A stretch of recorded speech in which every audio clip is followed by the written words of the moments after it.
The president now taking aim at your ammo. President Obama working to use his executive action to ban some of the most used bullets in the country for the AR-15s. President Obama wants to ban them, and now many of you want to buy them. Yeah, demand is hot right now for green-tipped bullets. Traditionally, they're used in automatic rifles, but the Obama administration is calling for a ban to protect police since this kind of ammo can pierce bulletproof vests. Now, this proposal, of course, triggering a heated debate nationwide.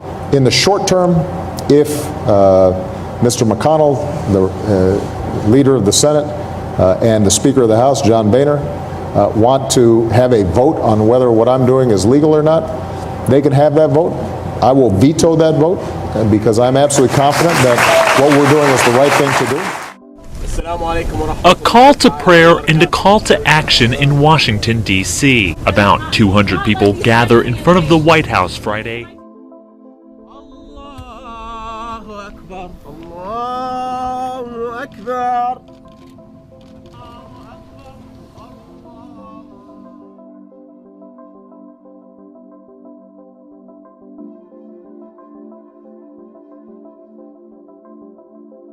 My name is Imam Abdisalam Adam of the Islamic Civic Society of America and Dar al-Hijra Mosque. We emphasize the following: the peace, safety, and security of the United States are of paramount importance to the Muslim American community.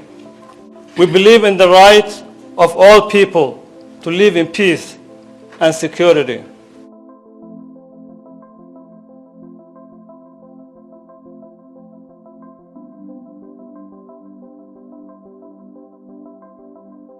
President Obama still rejecting the notion that the West is at war with Islam during his three-day extremism summit. So where's the real threat? Well, according to new reports leaked from the Department of Homeland Security, the real threat, says the Obama administration, isn't ISIS, but domestic conservatives, right-wing extremists. They're the ones who are attacking America. So the idea that the real threat to America comes from Americans who don't like the government, for the president to claim that not only are people who disagree with me wrong, they're dangerous. It's hard to believe that this is actually happening in America. The city of Chicago has long had a reputation for doing things in a very specific and what some might call interesting manner when it comes to law enforcement.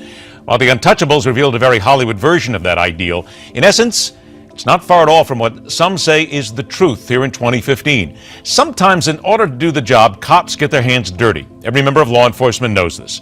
But what has been uncovered in the Windy City is at a level few believe still existed. When they first arrested us, they took us to this building.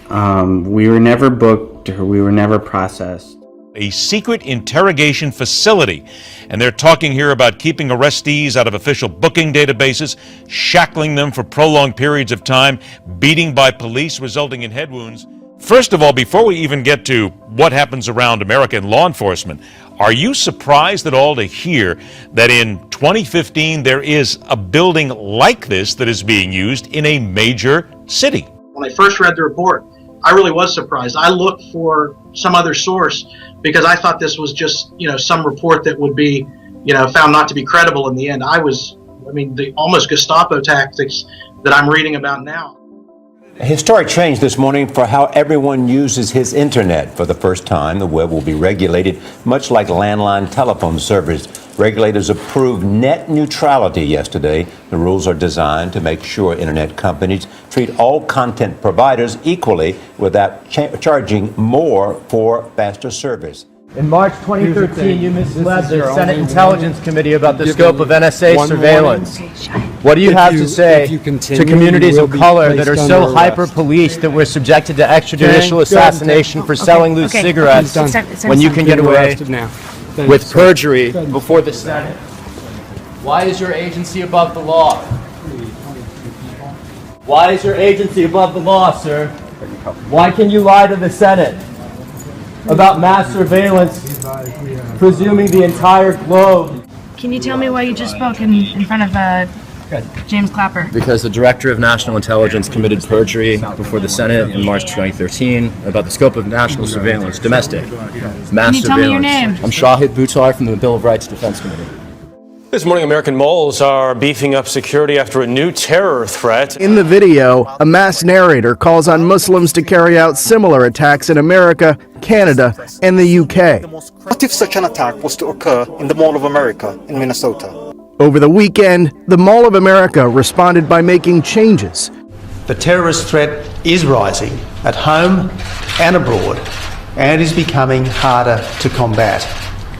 We've seen on our TV screens and in our newspapers the evidence of the new dark age that has now settled over much of Syria and Iraq. The skies of Perth are abuzz at the moment with a swarm of Black Hawk helicopters. It's all part of an anti-terror operation taking place here over the next month or so.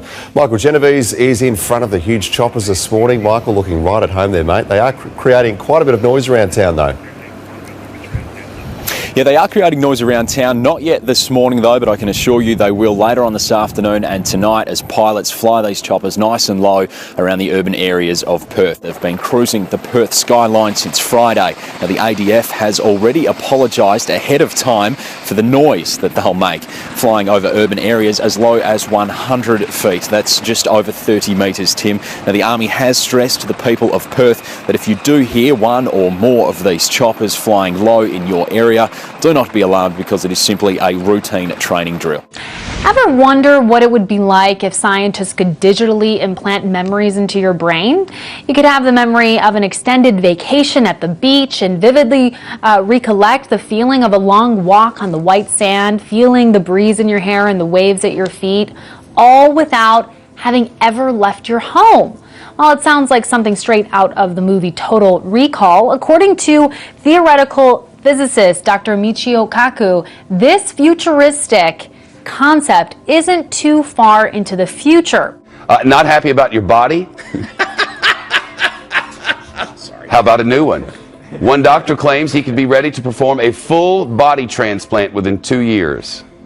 That means surgically removing someone's head and attaching the head to a donor's body. Yeah, it sounds like science fiction, really. How much respect have we to give you for this? How close do you believe you are to being able to do this? I just made the announcement when I was pretty sure that it can be carried out right now. Okay. We have the technology.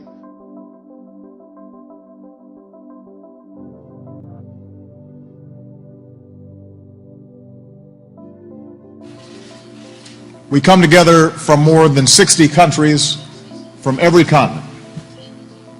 We speak different languages, born of different races and ethnic groups, belong to different religions. We are here today because we are united. And finally, we have to ensure that our diverse societies truly welcome and respect people of all faiths and backgrounds. And leaders set the tone on this issue. They have a kind of apocalyptic view of what they are doing. They truly believe that the end times are here, that they are part of a cosmic struggle between good and evil. Their worldview is that they are leading the fight to bring true Islam to the Muslim world.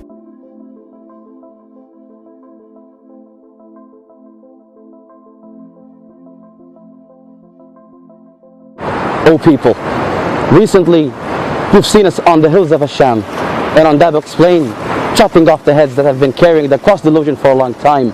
And today, we're on the south of Rome. ISIS has been taking the Syrian Christians from a chain of villages in the past 3 days.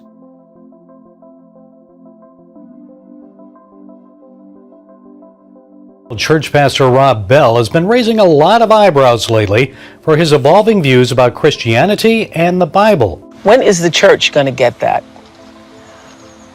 We're close, I think it's evolving. I think it's... Lots of people are already there.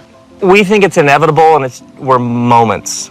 A moment away from the church accepting it. Absolutely. Really? Yeah. Because as soon as you meet someone, and most of the time when people have resistance to this, and I say to them... You think we're moments away? I think culture is already there. Okay. And the church will continue to be even more irrelevant when it quotes letters from 2,000 years ago as their best defense.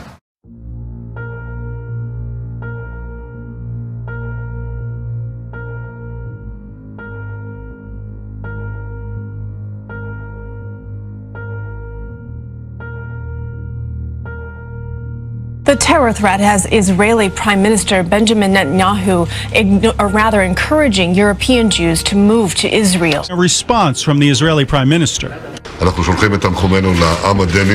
Jews have been murdered again on European soil only because they were Jews, and this wave of attacks is expected to continue. At a cabinet meeting, Benjamin Netanyahu announced a $45 million plan to encourage Jewish immigration. We say to Jews, to our brothers and sisters, Israel is your home.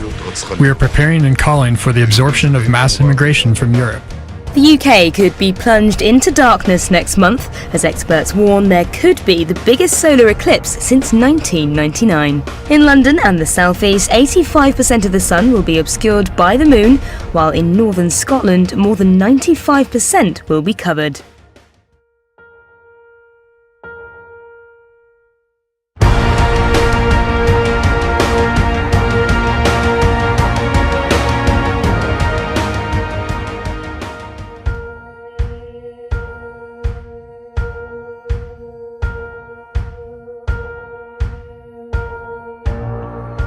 With the persecution of Christians on the rise in countries like Egypt, Syria, and Libya, why would anyone risk their lives to go there? For some people, it's not about fear. The cost of their life is worth the potential ability to share the cause of Christ.